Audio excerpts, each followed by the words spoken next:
Welcome back to From the Pages of Power Slam, the November 1996 issue. We're stepping into a moment where the business feels like it's shifting under your feet, where the lines between companies are starting to blur just enough to make everything feel unpredictable again. And if you were living it in real time, this is the kind of issue you'd read front to back and then go back through it again just to make sure you didn't miss something. And once you feel that momentum building, once you feel that pull of where things are heading, that's when you know you're in the right place. So settle in because this one matters more than it might seem at first glance. Right out of the gate, the magazine sets the tone with its editorial framework and reader interaction, grounding everything in that classic mid 90s print identity, complete with production notes, contributors, and the always fun request spot where readers have selected The Undertaker, a reminder that even in a rapidly changing industry, fan engagement still runs through the heart of everything. It's a small touch, but it matters because it reinforces that connection between the magazine and the audience before things quickly escalate into something much bigger. And then we hit from the top, and this is where things start to feel different. Finn Martin dives headfirst into what looked like chaos on television, but as he lays out, was anything but accidental. ECW showing up on WWF programming, Sandman throwing beer, Dreamer sitting front row, signs appearing, Taz lurking, all of it framed publicly as an invasion, but behind the curtain, something more calculated. The WWF denying involvement, Vince McMahon making noise about legal action. But the reality presented here is that both sides knew exactly what they were doing. This was a working agreement, a controlled spark designed to create buzz, and it worked, and the wrestling world was talking. But the deeper question becomes who actually benefits, and Martin makes it clear it's not the WWF. Not immediately, because the majority of WWF's audience doesn't even know who ECW is. That's the gap, that's the disconnect. You can run an angle, you can create noise, but if your audience doesn't recognize the players, the impact is limited. ECW, on the other hand, stands to gain everything exposure, awareness, legitimacy in the eyes of a broader audience. But even then, there are limitations. Their style, the violence, the blood, the unpredictability. It doesn't translate cleanly to WWF television. So even if the door is open, it's not fully open. And the big takeaway, the real money scenario, the one thing that would truly change everything is WWF versus WCW. And the magazine doesn't just hint at it, it flat out says it. That's the war that matters.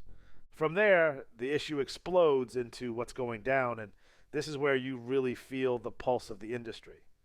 The headline story is the return of Razor Ramon and Diesel, except they're not Razor Ramon and Diesel.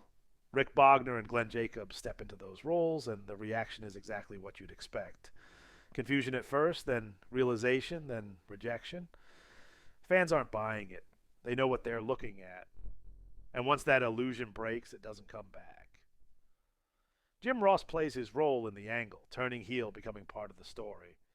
But even that can't mask the fact that the audience isn't accepting these replacements as the real thing. It's one of those moments where you can feel the company testing its audience and the audience pushing back. Around that, you've got the ongoing WWF landscape taking shape. Mark Marrow capturing the Intercontinental title. Sonny shifting into a broadcast role. New programming like Livewire and Blastoff trying to expand the presentation and the build toward In Your House 11 with that buried alive match looming over everything. There's movement everywhere, but it's uneven, like the company is trying multiple directions at once. And then you hit the business side, and this is where it gets serious. Bret Hart's contract situation hanging in the air, with WCW throwing out massive money, numbers that change careers, numbers that force decisions, J.J. Dillon jumping ship to WCW, Jake Roberts stepping into a creative role, Fernandez and Crawford potentially coming in to reinforce the tag division. These aren't just roster notes. These are shifts in structure, shifts in power, the kind of moves that reshape what you're watching without you even realizing it yet. Flip over to WCW, and it feels like a different world entirely. Sean Waltman arrives as six, immediately tied into the NWO, adding another layer to that storyline that's already dominating television. Jeff Jarrett comes in and distances himself from the group, positioning himself as something different right away.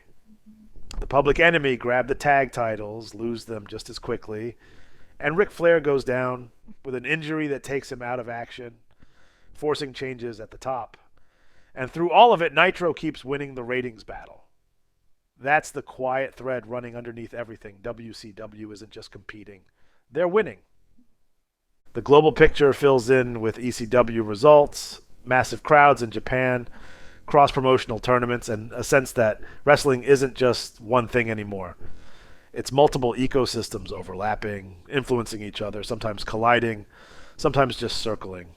House show happenings reinforces that reality with raw results from everywhere: WWF, WCW, ECW, Japan, and the analysis pulls no punches. WWF attendance is inconsistent, booking feels predictable, WCW has its own contradictions, and the hardcore side of the business is pushing further and further into extremes, especially overseas where the boundaries are being tested in ways that feel almost unreal. Then color commentary steps in and zooms out, and this is one of those sections that quietly ties everything together. The focus is on interpromotional conflict as the driving force behind business growth. And it's not just about matches, it's about perception, about creating the illusion of conflict that fans can invest in. The WCW versus NWO situation is called out as internal, ECW versus WWF as unstable, and Japan as the place where these ideas are being used most effectively in short bursts to draw massive crowds.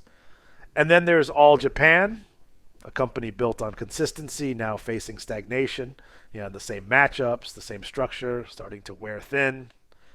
But then the shift happens. Kawada stepping into a different world, facing Takayama, drawing huge numbers, creating new energy, and suddenly the future looks different. Not instantly, but you can see the direction changing. Vid Review brings things back down to a more grounded level, breaking down releases that feel like products of their time. The entrance music tape sounds great in theory, but doesn't deliver, mostly just entrances without substance. Raw Hits fares better, anchored by strong matches, especially Bret Hart versus the 1-2-3 Kid, a reminder of how good things can be when everything clicks. And then ECW's A Matter of Respect, a show that builds from a slow start into something memorable with chaos, creativity, and that distinct ECW energy that separates it from everything else. And then Manners Matt Musings closes things out with that sharp, unapologetic voice, leaning into controversy, humor, and criticism all at once.